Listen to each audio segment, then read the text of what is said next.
innocent civilians from the terror of Russian drones.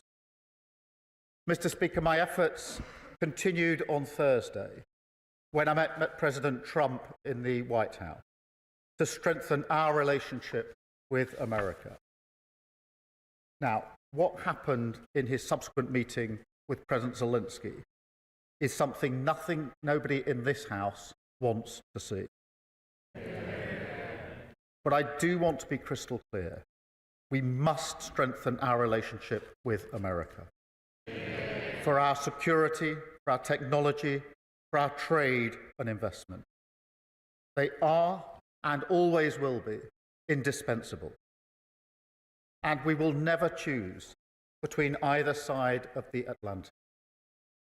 In fact, Mr. Speaker, if anything, the past week has shown that that idea is totally unserious.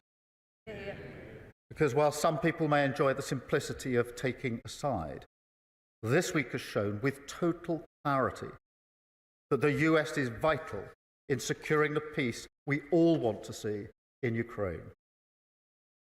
So I welcome the opportunity for a new economic deal with the US, confirmed by the President last week, because it's an opportunity I'm determined to pursue. I welcome the positive discussions we had on European security, including his clear support for Article 5 of NATO.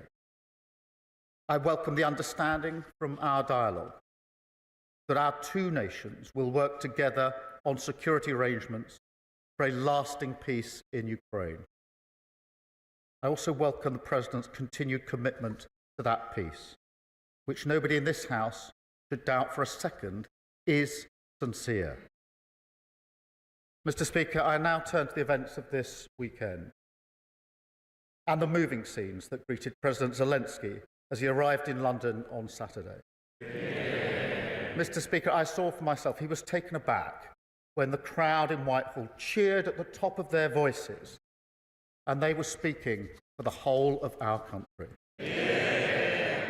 A reminder that this government, this House, and this nation stand in unwavering support behind him and the people of Ukraine. Mr. Speaker, we resolved together to move forward the strong cause of just and lasting peace in Ukraine.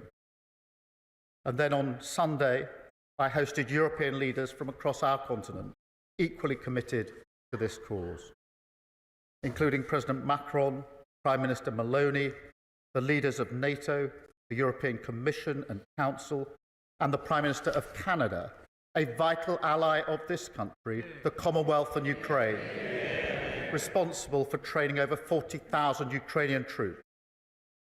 I also had the privilege beforehand of speaking online to the leaders of Estonia, Lithuania, and Latvia, each of whom, as close as they are to the front line with Russia, stressed the urgency of the moment. And, Mr. Speaker, it was a productive summit.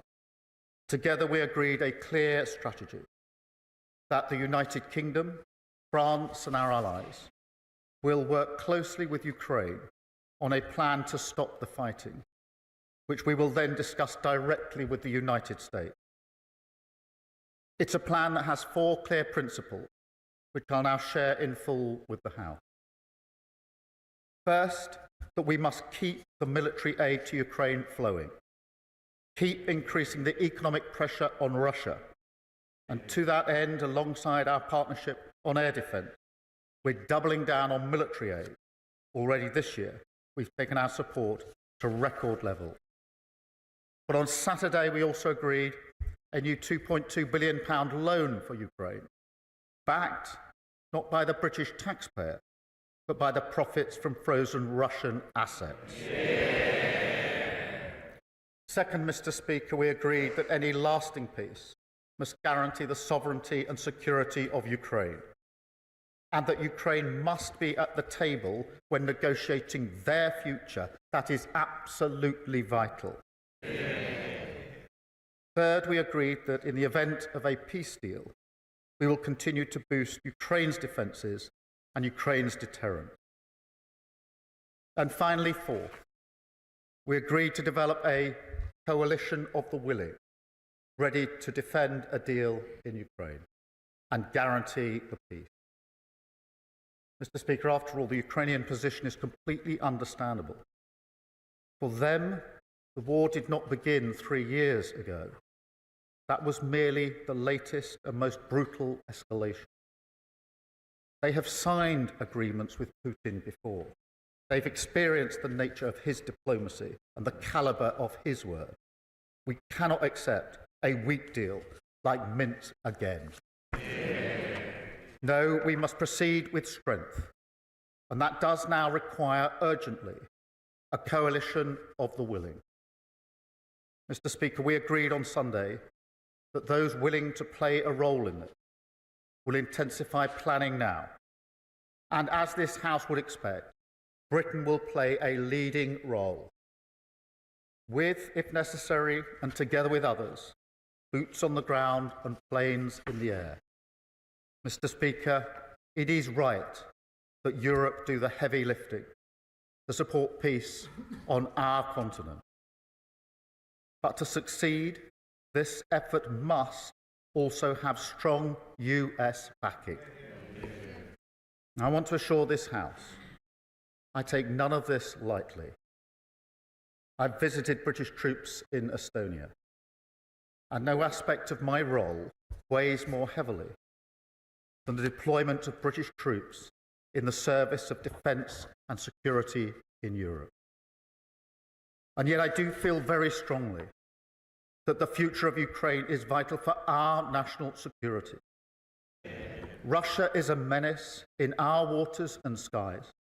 They've launched cyber attacks on our NHS, assassination attempts in our streets. In this House, we stand by Ukraine because it's the right thing to do. But we also stand by them because it's in our interest to do so.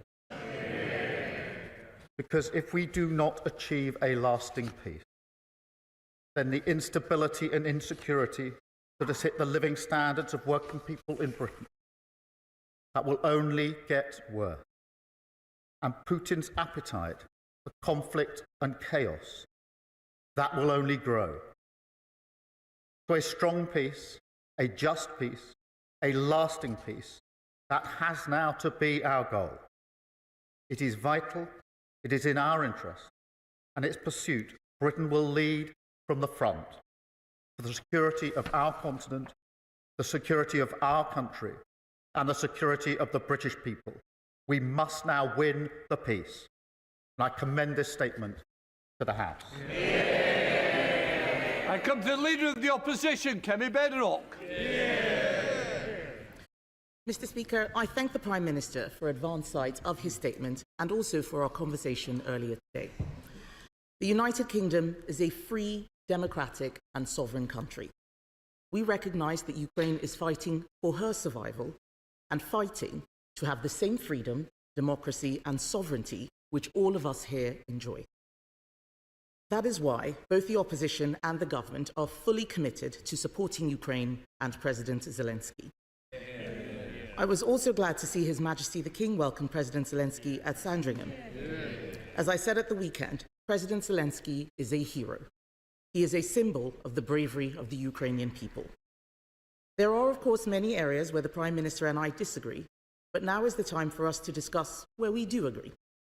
I welcome all of his actions this weekend to convene European leaders, as well as the focus on economic security using UK export finance to support British jobs. As the Prime Minister knows, we welcomed the uplift in defence spending to 2.5% of GDP by 2027. We also support the use of foreign aid to achieve this. We welcome a commitment to reach 3% in the years ahead, and we will support him in taking difficult spending decisions, including on welfare. And we will return to the details of how the government will fund this in the near future. But for now, it is right that the Prime Minister is working with allies in Europe and with the United States to bring peace to Ukraine and not a surrender to Russia. As part of this, the Prime Minister has suggested that British troops could be deployed in Ukraine. There are obviously a range of possible options for what such a deployment could look like, and we are keen to work with the government, but we will need details of any such plan. This will be a difficult but significant step. I know many in Parliament and across our country will be interested in what this entails, and I ask him to work with us so there can be effective scrutiny. I also welcome the coalition of the willing to support Ukraine and agree that Europe must do the heavy lifting. So can I ask the Prime Minister to update us on what European and other allies are willing to offer towards this coalition? Can I welcome the use of the proceeds from frozen Russian assets to support Ukraine, and ask the Prime Minister if he has plans to go further and use the frozen assets themselves? Can I ask him for an update on the government's sanctions on Russian-linked individuals and for confirmation that such sanctions would not be lifted in the event of a ceasefire? Can I ask the Prime Minister to update us on the steps he and other allies are taking to ensure that Ukraine is at the negotiating table for any peace plan, and what he thinks can be done to heal the rift with Washington? As the Prime Minister referenced in his speech, the Minsk agreements of 2015 failed to stop Russian aggression and ultimately did not return Ukraine's territorial integrity. His second principle is that any lasting peace guarantees the sovereignty of Ukraine. So can I finally ask how the Prime Minister will work to ensure we avoid a repeat of the Minsk agreements, and how we can ensure that any peace fully protects Ukrainian sovereignty? At times like these, it is so important that we stand together to defend shared values and the fundamental, basic principle that aggressors should not win. The Prime Minister will have our support to do that and to ensure that we continue to uphold those values all of us in this Parliament hold dear. Prime Minister. Can I thank her for her message and our discussion this morning? And can I thank the Leader of the Opposition for her support for the measures that we are taking. It matters across this House that we are united on this issue. It matters to the Ukrainians and to President Zelensky. And I can tell you that he was moved by the reception that he got in our country on Saturday. And I can tell you I felt very proud to be British on Saturday when our country spoke with one voice, and she reflects that with the unity across the House, and I do thank her for it. She asks about the details of any deployment. We will, of course, put details before the House when we get to that stage, if we get to that stage. And as I mentioned to her this morning in our phone call, I will make sure that she gets whatever briefings she needs to be able to look at the detail before it's put before the House, so she's fully informed. On the question of other allies, we had a long meeting yesterday with a number of allies. My strong view is that we have to move forward, we have to lead from the front, and therefore we need a coalition of the willing, because otherwise we will move at the speed of the most reluctant, and that will be too slow. A number of countries and allies indicated their support. They will set that out in due course. I won't pretend that every country is in the same place on this issue. That is why I and others took the view that we should take a leading position and move forward. But I will give further details as they become available. On the question of the frozen assets themselves, obviously the proceeds, the profits, are being used in the way that the House understands in accordance with the statement I just made. On the assets themselves, it is a very complicated issue, not straightforward, but I do think that we need to do and are doing more work to look at what are the possibilities, at least, along with other countries, but I'm not going to pretend that this is simple or straightforward. On the sanctions, we introduced the heaviest sanctions last week that we've put in place, and she is quite right. They must not be lifted just because there's a cessation in the fighting. They must be kept in place as a vital part of our armoury, something which didn't happen with Minsk, and she's quite right to say that we have to avoid the mistakes of the past, which is why a security guarantee is so important, a guarantee that we should lead, but needs US backing if it's to act as a proper guarantee. And of course she's right to say Ukraine must be at the table in any discussions about the future of Ukraine, and I think that's a common position across the House. Thank you. The Foreign Affairs Select Committee, Emily Thornbury. Dame Emily Thornbury. Very much, Mr. Speaker. We all watched with alarm and distress the scenes from the White House on Friday. but equally were, across the country, extremely grateful that we had a Prime Minister who had such a pitch-perfect response at the weekend. And as he works towards a just peace for Ukraine, he has the support of the whole country in doing so. But here is the question. The Prime Minister said on Laura Kuenssberg on Sunday that following the cuts to the aid budget, that he would go through line by line to ensure that the priorities of Ukraine, Sudan and Gaza were all prioritised in a lasting peace. The difficulty is that after refugee costs, admin costs, the department's commitments and things like the World Bank and the UN are taken into account, it's hard to believe that there will be enough left in the budget to provide meaningful humanitarian support in these priority areas. So does the Prime Minister understand the concern of so many that these cuts could in fact, in the long term, hobble the very leadership that the Prime Minister has shown this weekend and that he has finally given the world some hope? Well, I thank her for her question, and it's a very important issue. What I did last week was to announce the biggest sustained increase in defence spending since the Cold War, and the circumstances and the context require it, and that decision had to be made, and I was determined that it would be fully funded so the House could see where the money would come from. On the question of overseas aid, I am committed to it. What we will now do is go through line by line the funding and look at our priorities. Of course, Ukraine, Sudan, Gaza are right up there in our priorities. But I also want to work with others and across the House, if we can, at other ways of raising money and finance for development and aid overseas. I saw the President of the World Bank on Friday to have that very discussion and want to have that and mentioned it in my discussions with other countries this weekend, many of whom want to join in attempts to find other ways to leverage money, particularly from the private sector, where states can't do it in the way they might want to just at the moment, and that's the approach that we will take.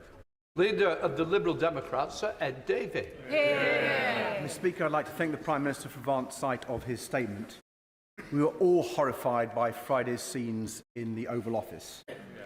President Trump's attack on the brave and dignified President Zelensky left everyone shocked and appalled, except, it seems, the honourable member for Clacton. Nobody else watching those scenes could fail to understand that we've entered a new era, one where the United States prefers to align itself with tyrants like Putin rather than its democratic partners. On these benches, we've supported the Prime Minister's actions and leadership. Britain leading the world, as we have so many times in the past, bringing together Europe and Canada in London to work towards a just peace that guarantees Ukraine's sovereignty and security. But, Mr. Speaker, we need to reduce our dependency on the United States. Because I say with deep regret, I fear that President Trump is not a reliable ally with respect to Russia. And with that regard, did the Prime Minister discuss with our European allies our proposals for a new rearmament bank and for seizing the tens of billions of pounds worth of Russian assets to support Ukraine? And in his conversations with the Canadian Prime Minister, was he clear that we stand with our Commonwealth ally in the face of President Trump's threats? Mr. Speaker, many of us were confused by Lord Mandelson's comments yesterday. So can the Prime Minister confirm that they do not represent government policy? And does he agree that the British ambassador should not be freelancing on American TV? Mr. Speaker, the Prime Minister will have our support if the UK continues to lead with our European and Commonwealth allies for Ukraine's defence and our collective security. I thank him for his question, and he talks about the scene on Friday afternoon. Nobody wants to see that. My response was to recognise the urgency of the need to repair the breach, which is why I spoke to President Trump and President Zelensky on Friday night and again on Saturday night, and are continuing in that work, because for me the single most important thing is lasting peace in Europe and Ukraine, and nothing is going to deter me from that or lose my focus on that.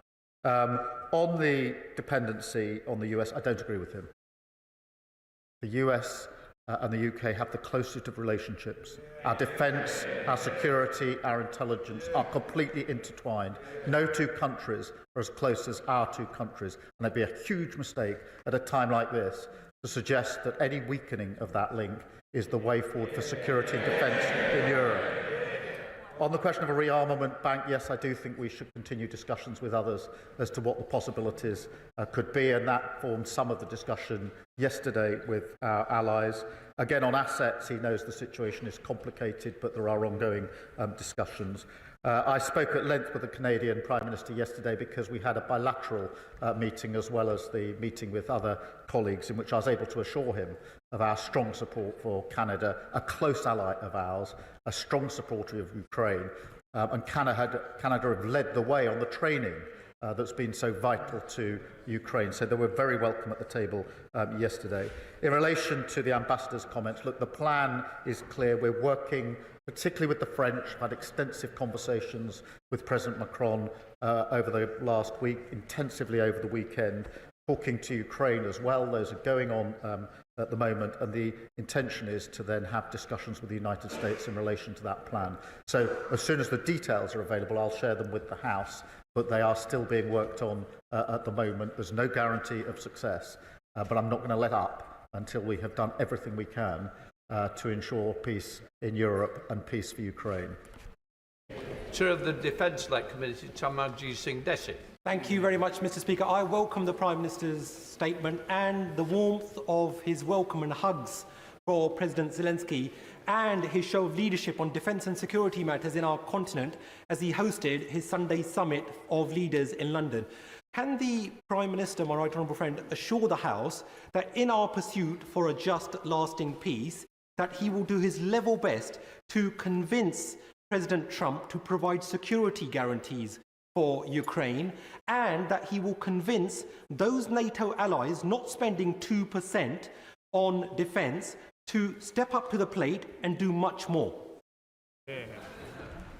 Well, on both fronts. Firstly, yes, of course, I'm talking to President Trump about security guarantees. That formed a large part of our discussion on Thursday and our subsequent discussions. I think it is right that Europe does the forward-leaning on this, that we have to do more on security guarantees, but it does need a US backing to those guarantees, and that is the very discussion that I'm having. On the question of spending, I think that across Europe, in this era, we now have to step up on capability, coordination, and on spending, and that did form part of our discussions yesterday. James Cleverly.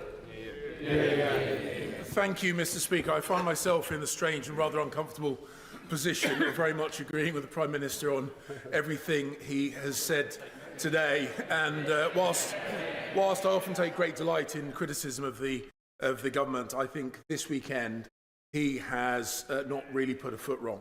But he does need to go further. The small increase in defence spending that he announced was welcome, but fundamentally we do need a gear shift on this.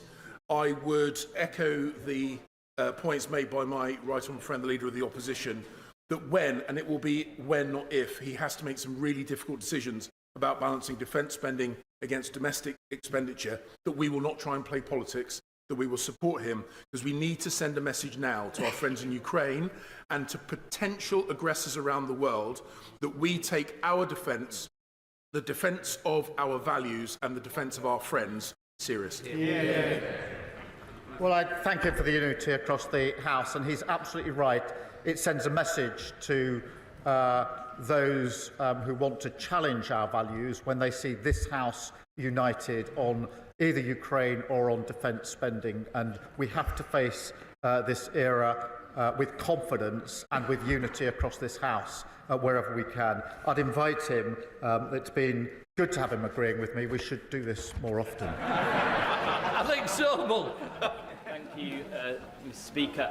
I'd first of all like to thank the Prime Minister for the leadership he shown pulling together all our allies yesterday in London and acknowledging the bravery and sacrifice of the people of Ukraine. I was in Ukraine last week.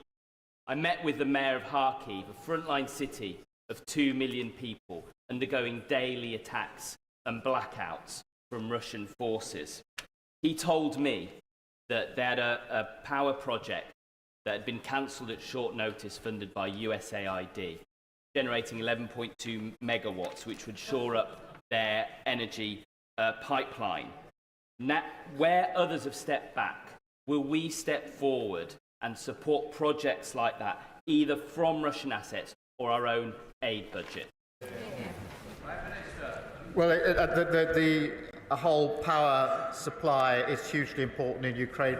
Let's face it, power and energy has been weaponised by Putin. That is why he's attacking the power supplies to communities across Ukraine. And of course, we will work with them to ensure they have the security and the power supplies that they need as we go forward.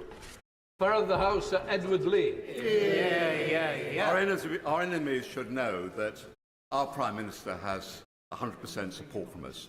I noticed in Moscow they're referring to the small size of the British Army. Perhaps the Prime Minister could remind them of what the Kaiser said in 1914 about the contemptible little British Army. And will he tell the President Putin and other tyrants that our army, the most professional in the world, is quite capable of giving as good as it gets?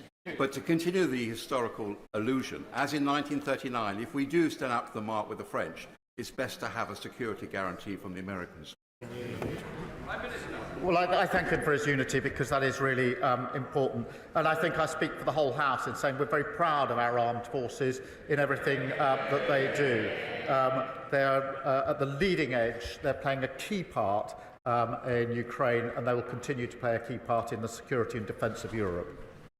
Dr. Rosanna Allen-Carr. Oh, thank you very much, Mr. Speaker. Can I congratulate the Prime Minister on bringing European leaders together at the weekend and for setting the record straight with JD Vance on the issue of free speech.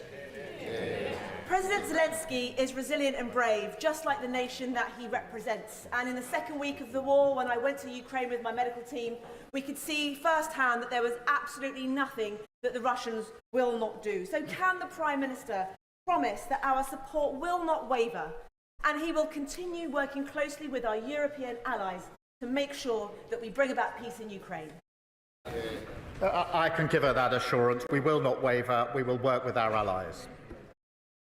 Madeira Wilson. Thank you very much, Mr. Speaker. I welcome the Prime Minister's statement and his unequivocal support of the United Kingdom for President Zelensky and Ukraine. But in view of his cuts to the aid budget, but also with the eyes of the world focused on Zelensky, Ukraine and Russia, could he please reassure the House that he will not forget about the Middle East, and in particular the decision by Netanyahu's government to block aid to Israel, and what representations is he making on behalf of the government to reverse that? It's a breach of international law. Well, let me be really clear. The decision to block aid into Gaza is completely wrong and should not be supported in this House. On the contrary, what we need is more aid going into Gaza, desperately needed aid at speed and at volume, and we're making those representations. Cat Smith. Can I congratulate the Prime Minister on his strong leadership in his response to the fast-moving events of the weekend, and ask whether or not he will recommit to increasing international aid spending to 0.7% when the fiscal circumstances allow? Yes, I do want to restore aid and development funding as soon as fiscal events allow. It's a principle I believe in. I'm proud of what we've done. In the meantime, I want to explore with others what other levers we can have to increase aid and development without necessarily increasing the spend within the government budget. Stephen Flynn. Speaker, there are many issues on which the Prime Minister and I will passionately disagree, but when it comes to the security of Ukraine and support for President Zelensky, we are of course united. And I too would wish to commend the Prime Minister on his announcement yesterday, and indeed his leadership in the summit with our European allies and indeed our Canadian allies too. Unfortunately, this afternoon it's been reported that President Trump is set to meet with American aides to discuss withdrawing military aid to Ukraine. Are these reports something that the Prime Minister recognises, and if so, what impact will that have upon the timetable he and President Macron are currently working to? I haven't seen reports of the US withdrawing support for Ukraine, and as I understand, that is not their position. I thank him for his support on this issue, although I was somewhat concerned that the SNP is continuing its suggestion that now is the time to abandon the nuclear deterrent. If ever there was a time to reaffirm support for the nuclear deterrent, it is now. We mustn't reduce our security and defence. I think it is a completely wrong-headed decision they should reconsider. Derek Chway. Thank you, Mr. Speaker. Again, the actions of the Prime Minister this week demonstrated why UK leadership in defence and security on Ukraine is crucial. I also agree with the Prime Minister that it's important to strengthen our relationship with the US. But can I ask him, in the coming months, will he consider whether we should be bringing forward the proposal to hit 3% spend before the next election? We need to do what it takes. I set out our position last week, which is 2.5 by 2027 and 3% in the next Parliament as fiscal as fiscal circumstances allow. Andrew Mitchell. Mr. Speaker, the Prime Minister should surely be commended both for the meetings he held in the White House last week and for the effective leadership which he has shown over the weekend.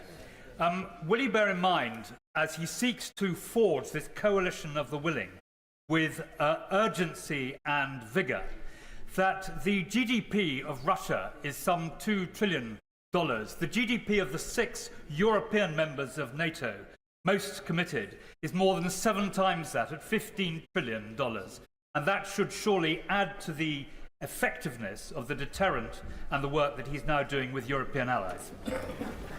I thank him for raising this point, and we mustn't lose sight of the fact that the Russian economy is being damaged by the measures that we are collectively taking, particularly on sanctions, and we should have self-confidence in the ability of Europe to pull together, whether that's on military issues, whether that's on finance issues, for the collective security and defence of Europe. And that is why I think it's time, we've said it many times, that Europe needs to step up. Now is the time to step up. Now is the time to lead. And that's why I was pleased that we moved things on a little bit in the last few days in that regard. Emma Lorber. Thank you very much, Mr. Speaker. And I thank the Prime Minister for his statement today and his continued strong leadership. In contributing troops, drones and other munitions, Russia's allies remain active participants in Russia's illegal war in Ukraine. Can the Prime Minister please assure the House that alongside our allies, Russia's strategic partners are being closely monitored during ongoing peace efforts? She's absolutely right, and we continue to do that. We need to bear down on Russia and all of those that support Russia in this illegal war. Anna Maguire. Thank you, Mr. Speaker. We welcome the increase in defence spending, but when I served there was over 100,000 troops, and today there's just over 74,000. It's essential that we reverse the Conservatives' irresponsible 10,000 troop cuts. Will the Prime Minister commit to reversing his devastating cuts so that the UK can credibly support collective European security in the absence of US support? First, we're going through a strategic review of our capability gauging against our challenge, and obviously I'll put the results of that before the House in due course. I would just caution against perhaps the suggestion, if I got it right in the second hand of her question, that somehow we should take this as a moment to go it alone without the US. I fundamentally disagree with that. I think it would be the wrong. We've never chosen that course in our history. We shouldn't choose it now. George Fenton-Glenn. Thank you, Mr. Speaker. I thank the Prime Minister for his statement today and his diplomatic efforts to restore our international reputation since taking office. But can my right honourable friend confirm the basic principle that no decision can be made about the future of Ukraine without their elected leadership in negotiations, and that any ceasefire must be adhered to by Russian aggressors and not just the Ukrainians? I agree on both propositions. Ukraine needs to be at the table. There have to be security guarantees, because we know from history that Putin does not honour agreements that don't have security guarantees. That's precisely why we need one. Tom Tugendar. Thank you, Mr. Speaker. May I join those echoing the call to thank the Prime Minister for his leadership over these recent days. He has definitely spoken for Britain when he's spoken on the world stage. May I ask him to join me in thanking those parliamentary staffers who, while he was doing that, were driving aid to Ukraine? And may I ask him, he's brought together, quite rightly, a coalition of European and NATO partners. Is he working on those further afield? As he knows very well, Australia has already donated Bushmasters, and many are concerned about Iran's support for the Russians through their Shahed drone programme. Is he reaching out to the Middle Eastern allies as well? Can I first thank the parliamentary staffers who've done such significant and important work. On his important question about reaching out beyond Europe, I agree with him. We are doing that. This needs to be as broad a coalition as we can put together, with different capabilities, each country making whichever contribution is the most significant from their point of view. And I thank him for his support and over the weekend. Burrigon. The Prime Minister deserves plaudits for the skillful way in which he has handled his visit to Washington last week, as he does for the resolve that he's shown to stand against Russia's illegal invasion of the sovereign state of Ukraine. Surely, though, this was a moment to accept that the post-war international settlement has now been fractured, and that the necessary rise in defence spending should be achieved by changing the fiscal rules, not by cuts to international aid, which will only see more people slain by famine, drought, disaster and war. The reason that we will not change the fiscal rules is that we need economic stability. We experienced economic instability only a few years ago under Liz Truss.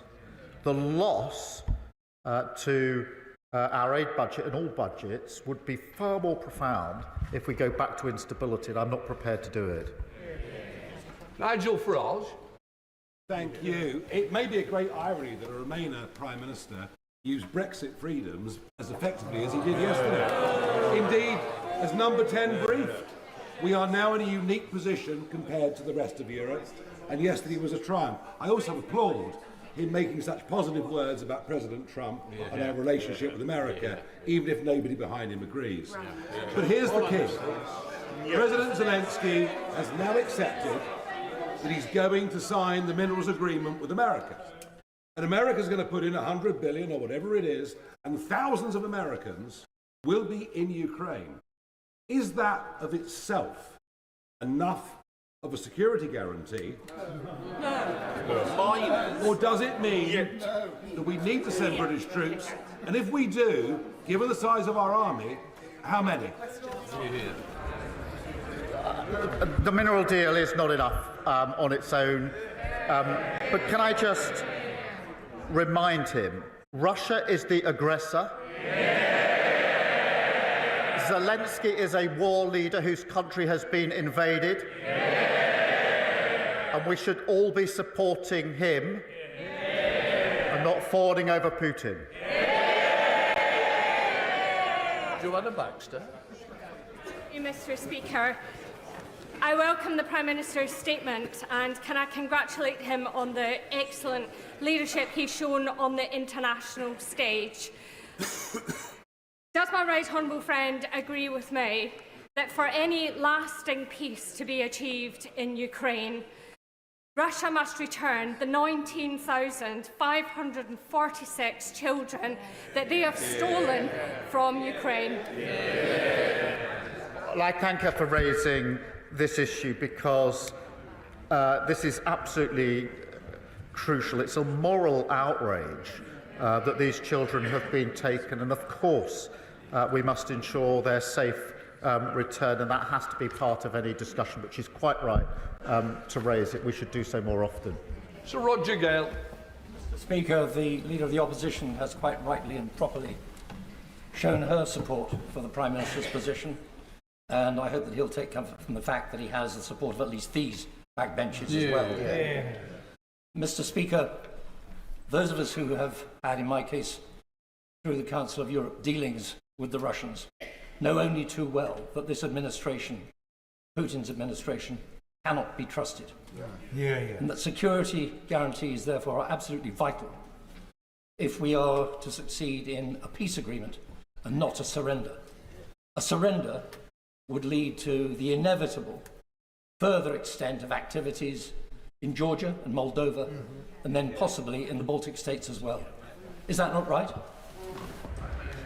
I agree with him completely. We know Putin's ambitions. We know that he's not a man to keep his word. We absolutely have to guard against those risks, which is why security guarantees have to go in relation to any deal that must be done. And we must be vigilant on all fronts in relation to Putin, because, as we know from our history, instability in Europe inevitably washes up on our shores. This is about our national security just as much as it's about the sovereignty of Ukraine.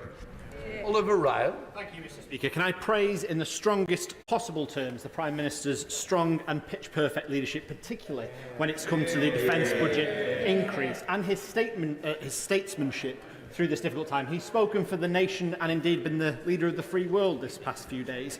While this negotiation is ongoing and Ukraine is still being bombarded, will he make sure that our partnership with Ukraine goes deeper, that they still get the drones, the planes, the arms that they need to make sure they can stay at the table while he's making his deal? He makes a very good point, which is peace through strength. It is vitally important that Ukraine's put in the strongest possible position to fight on if necessary. There may not be a deal, or to be in the strongest position to negotiate if there are negotiations. On both fronts, we mustn't let up. On the contrary, we should double down and provide more support. Sammy Wilson. Speaker, and on behalf of my party, can I also congratulate the Prime Minister on the work that he has done this week, both in America and here in the United Kingdom. He has made a commitment to putting support to Ukraine for defend any peace agreement. But given the state of our armed forces and the overstretched nature of those forces, how sure is he that he can deliver on that commitment? And does he not agree that there needs to be a continued role for America in the defence of democracy against terrorising tyrants? Well, I thank you for his question and for his support. I do have confidence that we have the necessary capability. I don't take these considerations lightly. He's absolutely right that we should do this in conjunction with the US, working in the way that we have for many decades now, that has ensured peace here and in Europe. We should continue to work in that way. Muraz, Mr. Speaker, I'd like to thank the Prime Minister's careful and considerate leadership this weekend. Does he agree with me that Putin will feast on Western division, and the only people smiling on Saturday were people in Moscow, Tehran and Tbilisi, and that at this delicate moment it is vitally important that every corner of this House continues to show the united front that the country expects and the House has shown over the last 3 years? I agree with him. Putin does feast on division, and when I was leader of the opposition, amongst the reasons I supported the then government was because Putin would have been the only winner if there was division in this House, and that's why I commend the leader of the opposition, the party opposite, for continuing that unity, because it demonstrates to Putin that we're a united House on this issue. Sir Bernard.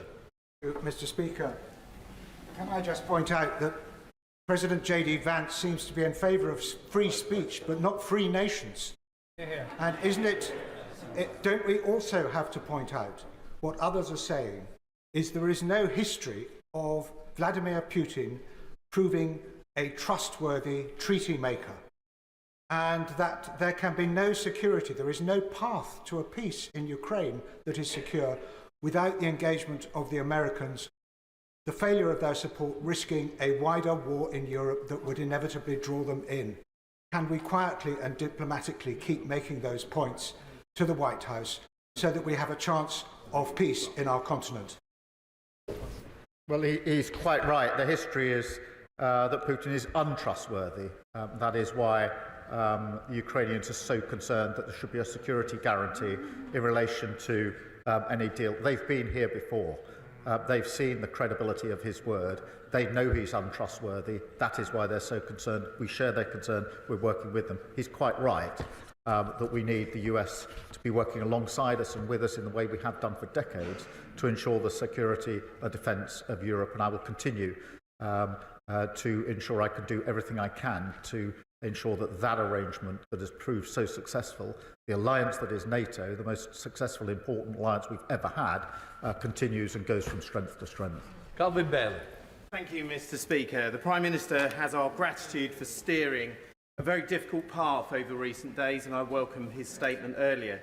Defence is a vehicle for social mobility, career security and opportunity for our young people, as it has been for me, and defence has deep historical links with Londoners, the Gunners, Hammers and Leyton Orients. But many Londoners are not actively engaged by defence at present. Would the Prime Minister agree with me that we must engage every part of our country, not only with the serious challenge we face, but with the opportunities too? I do think this needs to be a whole-nation approach, including young people.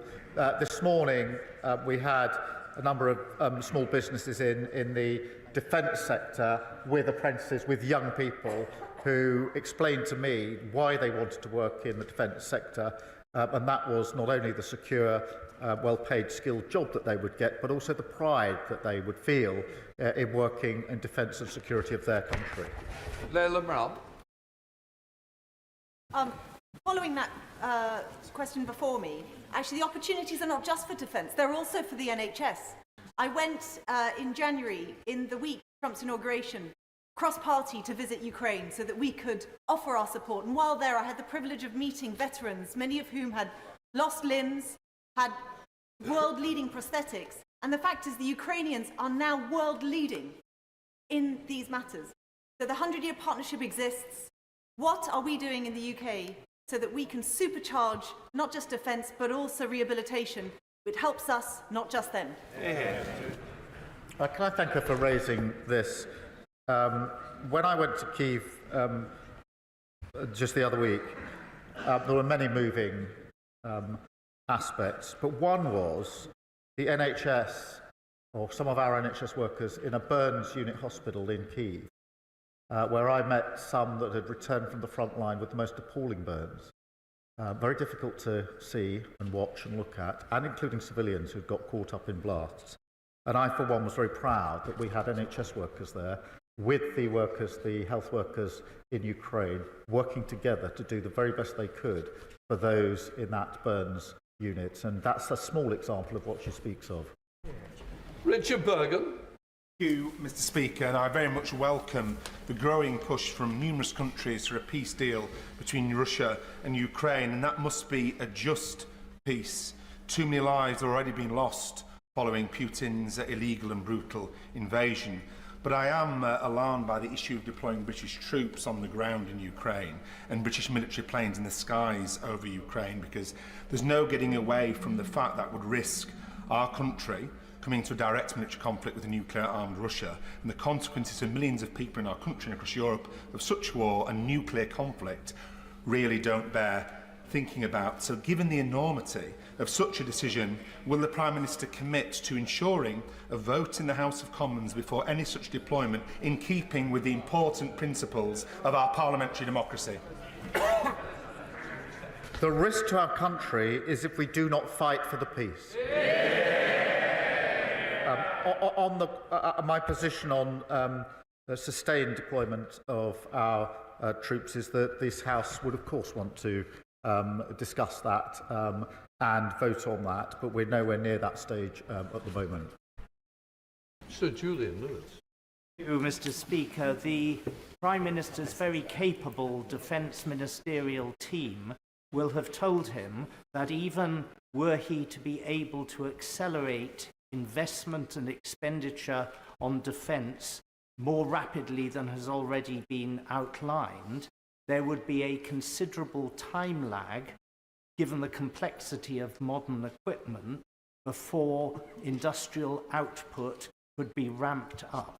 So when he talks about, as he did, intensifying planning, will he include the creation of a defence industrial expansion unit in the machinery that is setting up now, so that as resources become available, the output of military equipment can be at the fastest possible rate? I thank him for his question. We already have a unit working on rapid deployment and procurement in relation to Ukraine, and of course that and other aspects need to be ramped up. Rosie White. Speaker, the Prime Minister has shown an unwavering commitment to Ukraine this weekend, and I stand with him in that. Will the Prime Minister reiterate this government's support for Ukraine's sovereignty and our commitment to work with our allies both in the US and Europe so that we are in the best position possible to work towards a lasting peace? Well, I thank you for a question, and I agree with the sentiment. We will work with our allies and with the US towards the security and defence of Europe. Dame Harriet Bowen. Thank you, Mr. Speaker, and can I thank the Prime Minister for his statement, but also for the hard yards that he is putting in at the moment for our national security. May I suggest another angle that the House would appreciate an update on, and that is last year the Treasury Committee did an inquiry into Russian sanctions. We received evidence that Russian hydrocarbons are still ending up in the UK.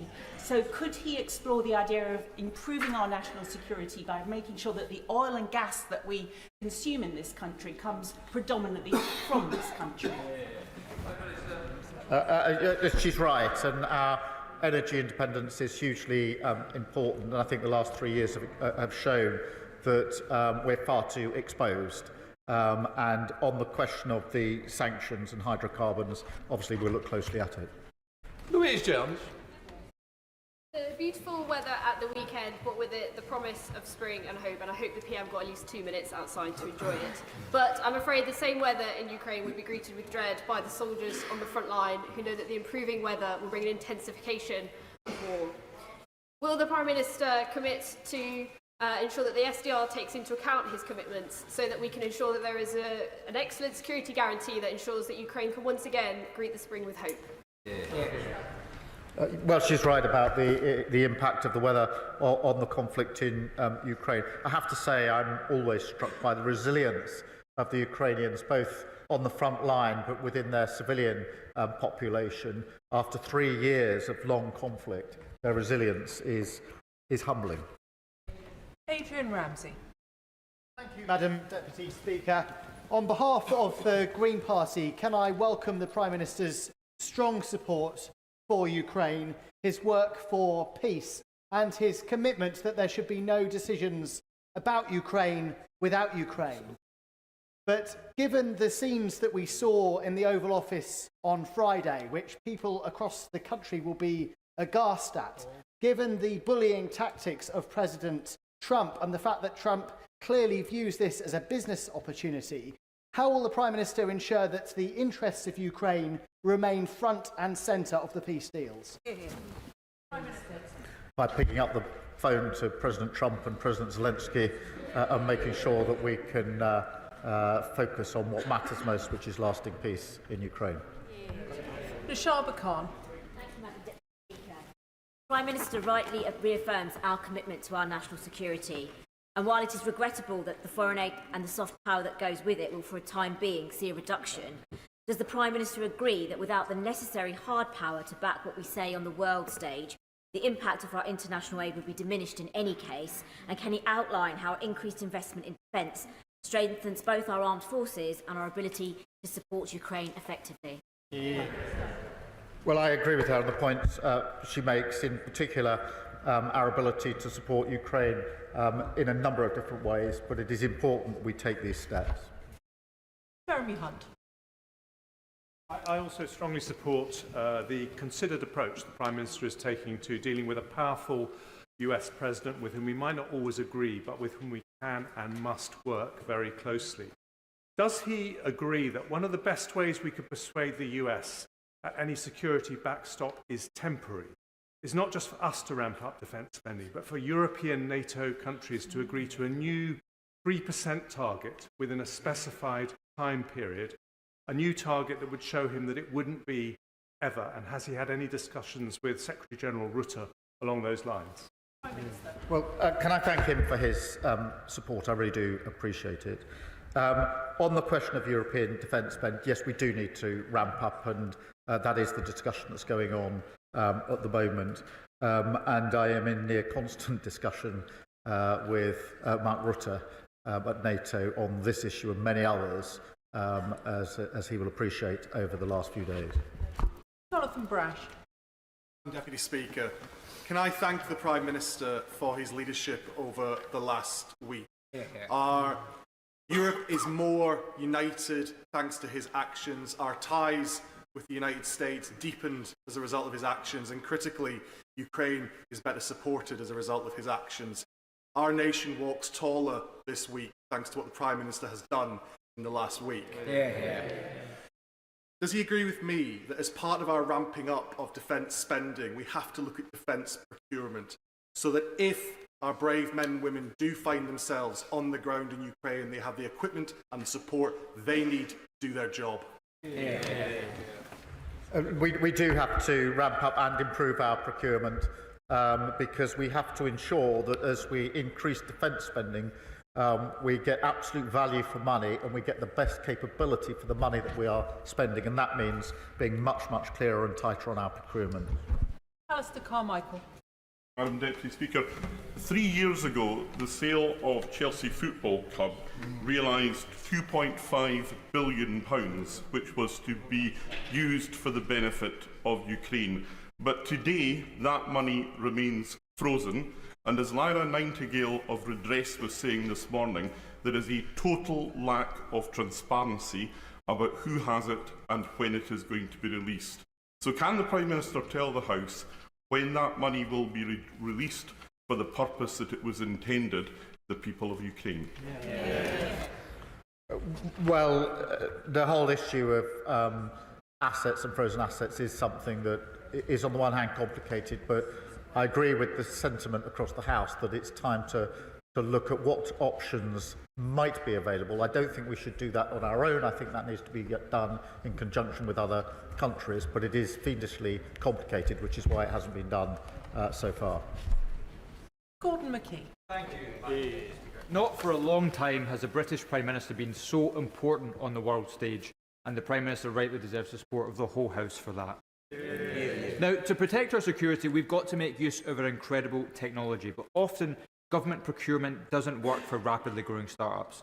So can the Prime Minister tell me, will the Defence Industrial Review look at how we improve procurement so that we can make our technological advantage count? Yes, we will. And today we announced a new unit and targets for small and medium enterprises, and I was very pleased to be able to welcome some of them to Downing Street earlier on today. Andrew Murison. Madam Deputy Speaker, I have the honour and privilege of representing a very large number of servicemen and servicewomen and their families, and they will be looking at this very anxiously indeed. Whilst they always stand ready to do their duty, would the Prime Minister agree with me that it would be utter folly if the United Kingdom or France or Norway or Canada sent their sons and daughters into harm's way without all necessary security guarantees from the United States? I do agree with him, and that's why I'm working so hard on security guarantees that are worthy of the name. That is forward-leaning European element, but with a US backstop, US backing, which is vital if it's to act as a guarantee. And of course, that's uppermost in my mind. Gregor Poynton. Madam Deputy Speaker, I'd like to thank the Prime Minister for his statement and the leadership he's showing at this moment of uncertainty. I think the quality of the contributions from right across the House today is on this Parliament and this country rising to meet the moment. That's why it was so disappointing, but perhaps not surprising, the Westminster leader of the SNP chose this weekend to make such juvenile and childish statements. Does he agree with me that the SNP's leader's juvenile post on social media, or his party's fundamentally unserious approach to our nuclear defence and deterrent, shows that SNP cannot be trusted on the serious matter of the nation's defence? Look, I mean, different people will respond in different ways. Some will take to the keyboard as warriors. I picked up the phone to world leaders to try and resolve the situation. Liz Saville-Roberts. And working together with our European partners is essential for security, stability and peace. Plaid Cymru commends diplomatic initiatives over the weekend. Boosting defence spending shouldn't be at the expense of international aid or public services starved of resources. The Prime Minister talked of Tory fiscal failures, but protecting peace now calls for a bolder vision. Under what circumstances would he commit to look again at the fiscal rules to ensure that the UK can responsibly invest in defence, humanitarian commitments and public services? I thank her for her question. I do understand her concern. As I explained to the House last week, this was not a decision I wanted to take, but the defence and security of Europe required us to take the decision on defence. On the fiscal rules, I do think economic stability is vitally important. If we lose that, we will lose far more out of all our budgets. But I would and will work across the House on whatever ways we can to increase development aid, notwithstanding the budgetary constraints, and that's why I spoke to the President of the World Bank on Friday to have that very discussion. I think there's discussions to be had with other countries, with other institutions, and actually innovation and discussion across the House, I think, would be a valuable part of that exercise, because the principle behind her question is the right one, which is that we must support international development and aid. Tulip Siddiq. Deputy Speaker, my constituency of Hampstead and Highgate has welcomed hundreds of Ukrainian refugees into their community, and I'd like to pass on their thanks to the Prime Minister for the strong leadership that he's shown over the last few weeks. The majority of these Ukrainians want to go back to their houses when it's safe to do so in their country, but a small minority of young Ukrainian refugees have approached me to say that they've laid down roots here, built careers here and started relationships here, but have no route to settled status. So could I ask the Prime Minister what consideration he's given to the lives of these young Ukrainians who want to make London their permanent home? Well, firstly, can I, as my neighbour MP, I remember together we saw some of the first Ukrainian refugees to arrive into, I think, her constituency at the very early days. And obviously we need to take this step by step, dealing with the conflict that it is. Many will want to return, some may not, but we're not, unfortunately, at the happy place where those that want to return can return, and that's got to be the first priority. Sir Ian Duncan-Smith. Deputy Speaker, can I obviously, like my right honourable friend and many others, congratulate the Prime Minister on his decision-making over the last few days and keeping his calm when others were losing theirs. Most importantly, I think he followed the simple principle that when the UK and the USA are together, the world is a safer place, and those who cry for it to be split are mad. It's as simple as that. Can I also say to him, when he's talking to the American president, could he possibly just raise as a nudge why Ukraine is important on a wider scale? We know now that as part of the deal with North Korea, the Russians have been handing subsea ballistic missile technology, very advanced, to the North Koreans. That will bring the whole of the United States within the target area for missiles. Reminding him that might say this is important. And finally, I simply say to him on this one point. The coalition of the willing, no matter how big it is or how powerful, cannot succeed if Russia's demand for the complete demilitarization of the Ukrainian forces exists. They must be allowed to stand with their arms in case this breaks down again. Well, on both, I mean, on the North Korean element, this is a significant development, and it expands the threat and the risk, and we all need to see it in those terms. On the question of Ukraine's sovereignty and security of Ukraine has to be at the heart of that, and part of sovereignty is deciding for yourself what your defence capability is, and we mustn't lose sight of that, because security guarantee is not just what the Europeans or the US do, it also Ukraine's ability to defend herself as a sovereign country. She should be able to do so. Bill Esterson. Speaker, the Prime Minister was right to say in his statement that economic security is national security. The same is true of energy security, as we see in the way the Clean Power Plan is set up. So can I encourage my right honourable friend to use the success we have in this country in developing alternative energy technology to support Ukraine in giving it energy and national security while we do the same here? Energy security in Ukraine is hugely important. It's being attacked every day, and that is why it's so vitally important that we help Ukraine defend its own energy arrangements, but also work to a lasting peace which allows them to prosper and thrive in the way that we all want in Ukraine. Vicky Slade. Mr. Speaker, I welcome the government's commitment to increasing defence spending, but I am troubled by it being done entirely on the back of the overseas development aid budget, and I hope he'll keep an open mind into alternatives. And it was reassuring to see the uplift in the air missiles explicitly being linked to British jobs in Northern Ireland. So what assurance can he give that defence spending on new equipment, be it weapons, kit and tech like drones and IT, will be focused on UK manufacturing and innovation, so boosting British growth? Well, I thank her for a question, and I'm really pleased that the announcement we made over the weekend was for jobs in Belfast.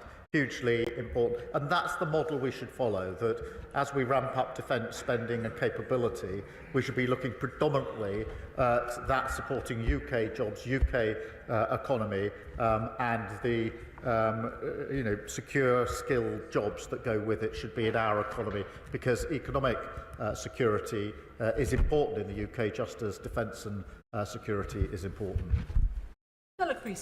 Thank you, Madam Deputy Speaker. Can I join with those thanking the Prime Minister for setting out how clearly the safety of the world relies on this moment and the future of Ukraine. And Madam Deputy Speaker, I for one am saddened that the member for Clacton is no longer in his place, because he might learn a thing or two, given that his previous advice to Prime Ministers was that President Macron, when he was elected, would loathe us and would be anti-British.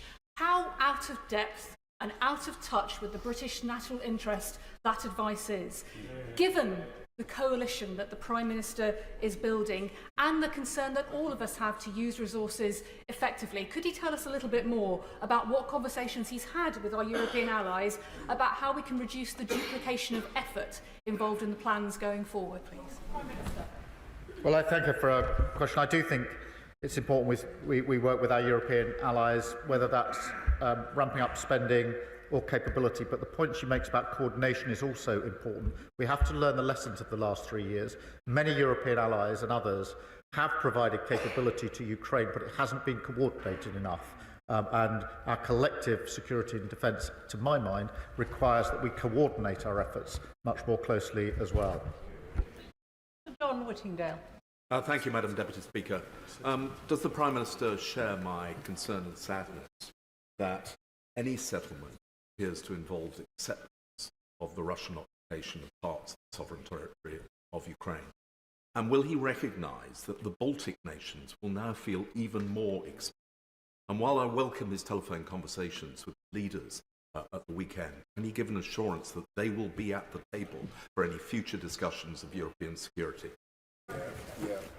On the question of territory, obviously there's discussions to come, but I take the tenor of what he says. On the Baltic states, I mean, he's right. I was over at the GEF meeting in Estonia just before Christmas to have discussions with them. I've been to the front line in Estonia twice now, where we've got British troops. They feel very immediately the threat for very obvious reasons. I spoke to them yesterday morning at some length, and I assured them that we need to look at the configuration again when we have meetings of European and other allies to make sure the Baltic states are properly represented, because for them the threat is very, very clear and very, very near. David Burton-Sampson. Thank you, Madam Deputy Speaker, and I thank the Prime Minister for his statement and his outstanding global leadership that he's showing on this issue. I too have returned from Ukraine last week after 5 days, and the one consistent message the Ukrainian people I met gave me, from residents to soldiers to businesses to politicians, was their immense gratitude for the leadership and support that the UK have shown since day one of this illegal war. Does the Prime Minister agree with me that now is the time that we remain resolute as a House for the sake of the Ukrainian people, and that our 100-year partnership between our two countries is now more important than ever. The 100-year partnership signals the depth of our relationship. I too have heard those thanks for leadership, and I think it's right that I pay tribute to the party opposite for the leadership that they showed from the very beginning of this conflict, which I was able to follow as leader of the opposition. George Freeman. Deputy Speaker, could I add my voice to those congratulating the Prime Minister on the way he's conducted the last week and the policy, which I think enjoys, if not unanimous, largely unanimous support in this House. I gently point out to the member for Clacton, our enemies watch this chamber, and speaking with one voice is very important, and I congratulate also the Leader of the Opposition. Does he agree with me that as well as willing the means, the ends, we need to will the means? And could I ask gently at what point he thinks, the Prime Minister thinks he'll be bringing forward a business plan, a proposal for how we fund what is likely to be 50, 60, possibly more, 70 billion over the next 5 to 10 years, so that our threat, our military threat, is credible, serious, and something we can actually afford? As soon as we've got any details around plans, I will bring them to the House with the details so they can be fully discussed, because this needs to be not just a short-term response, but a much longer-term assessment of how we ensure that Europe is kept safe and secure. Jacob Collier. Deputy Speaker, can I thank the Prime Minister for his continued leadership on the world stage? And these past few days, I've felt particularly proud to be British, so can I thank him for that? The government is rightly already using frozen Russian assets to fund Ukraine's defence and reconstruction. But can I ask the Prime Minister what further actions are being considered to ensure that Russia pays the full financial cost of its illegal invasion?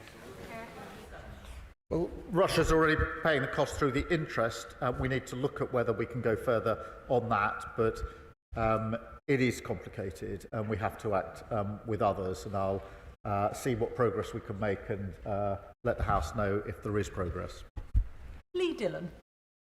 Deputy Speaker, I too had the honour of being in Ukraine for the 3rd anniversary, and as other honourable members have said, whether it was communities, military personnel or Ukrainian politicians, the gratitude expressed to our nation to stand strong with the Ukrainians was clear to see. Before going to Ukraine, I held a round table in my constituency of Newbury, and Ukrainians who are here, Prime Minister, are clear on the thankfulness for being given safety, but also the need for the visa schemes to be amended so that children can finish their education and that they can meaningfully secure employment without having time-limited visas. So will the government review that to make sure that we stand with Ukrainians here in the UK as well as those in their home country? Well, we'll take the points you make into consideration. Obviously, the immediate situation confronting us is the question of how we settle the peace, but he's right to raise these other concerns. James Frith. Can I add my voice to those around the country that have said how proud they are of our British Prime Minister and indeed how proud they are to be British? He has led from the front, and I hope very much in the years, months and the weeks to come, I should say, that he will hold that in mind and strengthen his resolve as we move forward. He has already made reference to one of the priorities that Stefan Harhe, the chair of Berry's Ukrainian Association, raised with me on the release of the 20,000 children who have been kidnapped, forcibly removed and forcibly placed into Russia.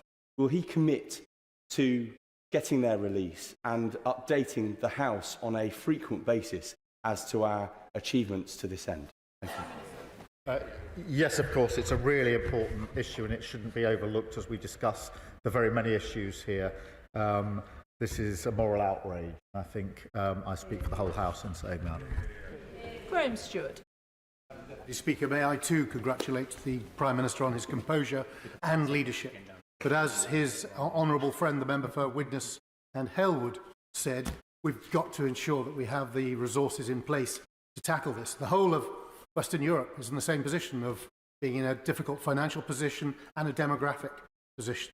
So will he look again at finding the means to deliver our promises, because his leadership and his rhetoric has been fantastic. But going forward, we're going to need the hard power to back it up.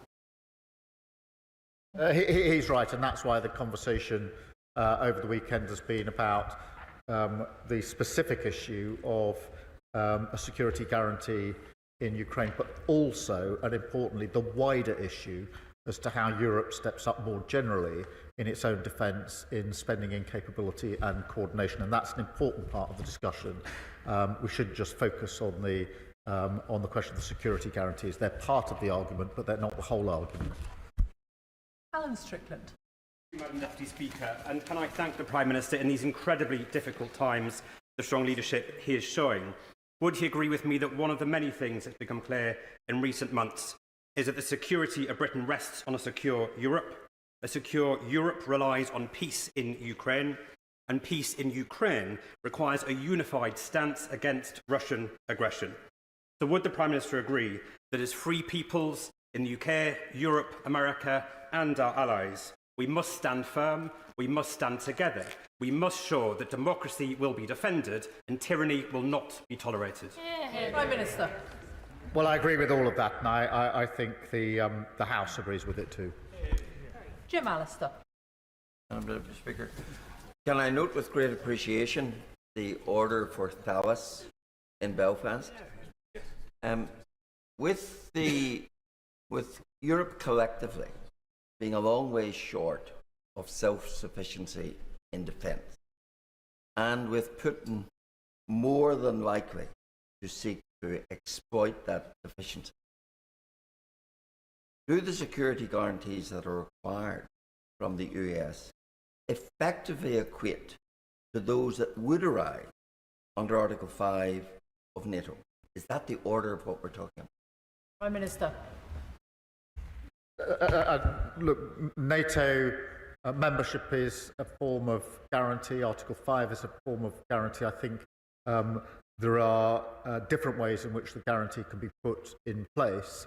But what is important is that they are effective and that those in Europe that are leading on this do it in conjunction with the US so that Putin knows the severe risk that he takes if he breaches any deal that may be arrived at. Nadia